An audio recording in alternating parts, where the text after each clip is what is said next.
إليك من الكتاب وأقم الصلاة إن الصلاة تنهى عن الفحشاء والمنكر ولذكر الله أكبر والله يعلم ما تصنعون.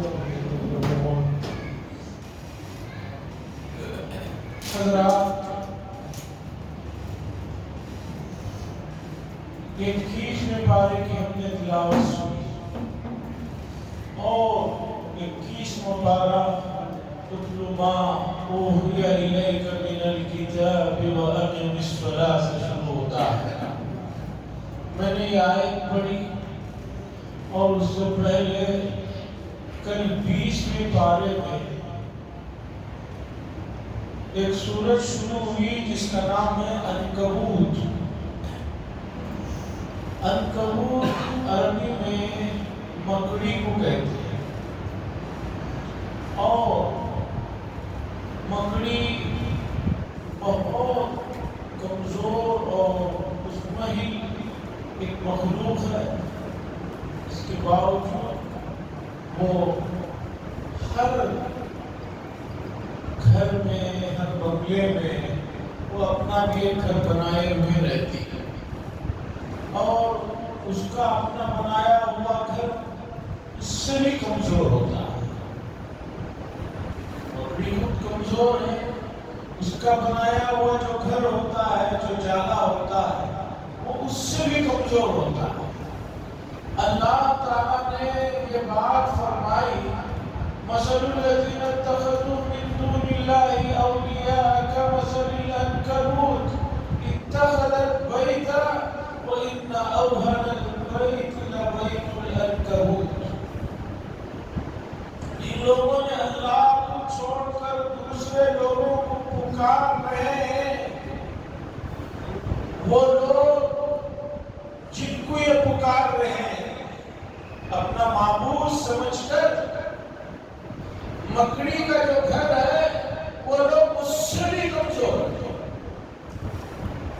مکڑی کا جو گھر ہے، جو جالا ہے، جو تھوڑی سی تیز ہوا بھی ادھر سے ادھر ہو جاتا ہے، اللہ نے فرمایا جو لوگ اللہ کو چھوڑ کر غیر اللہ کو پکار رہے ہیں، وہ کسے بھی پکارے، وہ اللہ کے سامنے مکڑی کے جالے سے اس کے گھر سے بھی زیادہ کمزور۔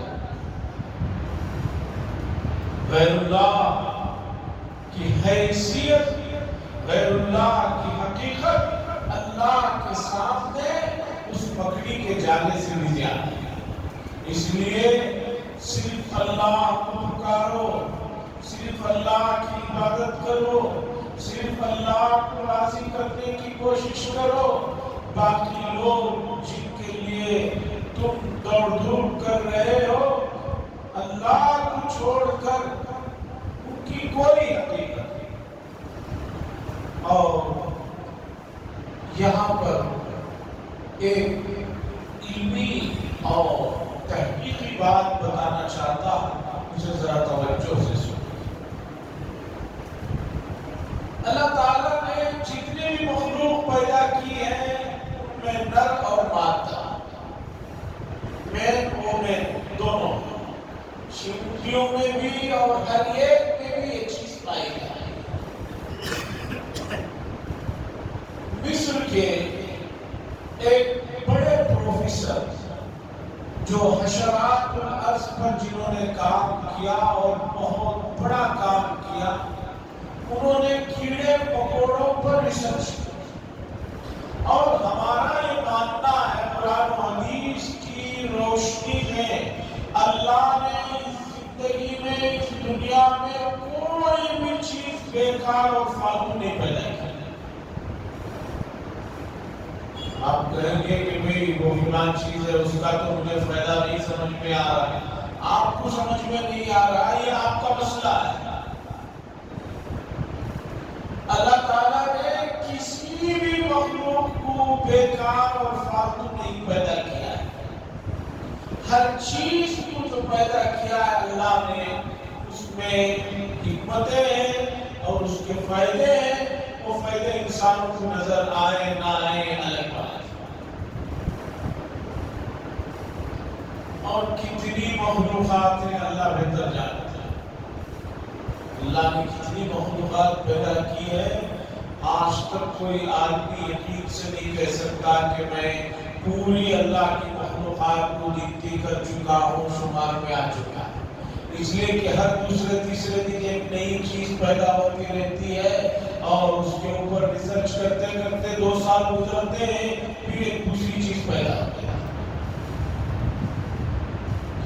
اور چھوٹی چیز بھی کتنی طاقتور ہے، کتنی پاورفل ہے، یہ ہم شہر کے لوگوں کو، خاص طور پر میڈیکل کے اسٹوڈنٹس کو یہ بات اچھی طرح معلوم ہے۔ 2-4 سال پہلے ایک بیماری چلی جس میں بتایا جاتا تھا کہ خون کے اندر سفید جو جراثیم ہے ان کی تعداد 1 لاکھ سے اوپر ہونا چاہیے، وہ کم ہو گئے ہیں، 40,000 ہو گئے ہیں، اس لیے خطرہ بڑھ گیا۔ اسے بڑھانا ہے، جراثیم ہے ان کو بڑھانا ہے، ان کی گنتی 1 لاکھ کے اوپر ہونا ضروری ہے۔ اور ان دنوں ایک ایسی چیز جس کی کوئی حقیقت نہیں تھی اب تک، سب لوگوں نے کہا کہ وہ چیز کو بڑھانے کے لیے اس کا بڑا رول ہے، وہ ہے پپیتے کے جو چھلکے ہوتے ہیں، اوپر کے جو چھلکے ہیں، سب لوگوں نے کہا کہ بھئی اس کا جو چھلکوں کا جوس ہے یا چھلکوں کو کسی بھی طرح استعمال کیا جائے تو فیٹ جو بھی ہے اس کا نام وہ فوراً پڑ جائے۔ اب آپ دیکھیے، خیر حشرات الارض پر ایک عیسائی نے بڑی تحقیق کی اور اس کے بعد عربی تھا، مصر کا رہنے والا تھا، عربی جانتا تھا، اسے کسی نے حشرات الارض کے ذکر میں یہ آیت سنائی کہ جس میں اللہ نے بات بتائی کہ بکری نے اپنا گھر بنایا، اتخذت بیتا۔ عام طور پر محنت کے جو کام ہیں وہ مرد حضرات اور جو جینٹس ہوتے ہیں، نر جو ہوتا ہے وہ کرتے ہیں، لیکن قرآن نے کہا کہ بکری نے گھر بنایا۔ بکری مؤنث، اس نے گھر بنایا۔ اس نے سوچا کہ اللہ نے یہ جو کہا کہ بکری نے گھر بنایا، بکری کے مذکر کو آپ سمجھنے کے لیے تھوڑی دیر کے لیے سمجھیے مکڑا، مکڑی نے گھر بنایا۔ اور اس نے سوچا کہ عام طور پر گھر تو بناتے ہیں مذکر، مرد آباد بناتے ہیں تمام، یہاں مکڑی یعنی مؤنث نے گھر بنایا جو قرآن نے کہا، اس پر اس نے ریسرچ کیا۔ تقریباً 3 یا 5 سال تک مسلسل اس نے مکڑیوں کی تمام اقسام کو پکڑا، اسے معلوم تھا کہ یہ مکڑی ہے، مؤنث ہے، یہ مذکر ہے، یہ نر ہے، یہ مادہ ہے۔ اس کے بعد اس پر اس نے مسلسل 5 سال کے قریب تحقیق کیا تو پتا چلا کہ مکڑیوں کی ذات میں یہ بڑی عجیب بات ہے کہ وہ جو جالا بنتی ہے، گھر بناتی ہے، ان کی مؤنث بناتی ہے، مذکر نہیں بناتی۔ اس نے ریسرچ کر کے یہ بتایا کہ ان کے مذکر یہ گھر بنانے کا کام نہیں کرتے، ان کے مؤنث کرتے۔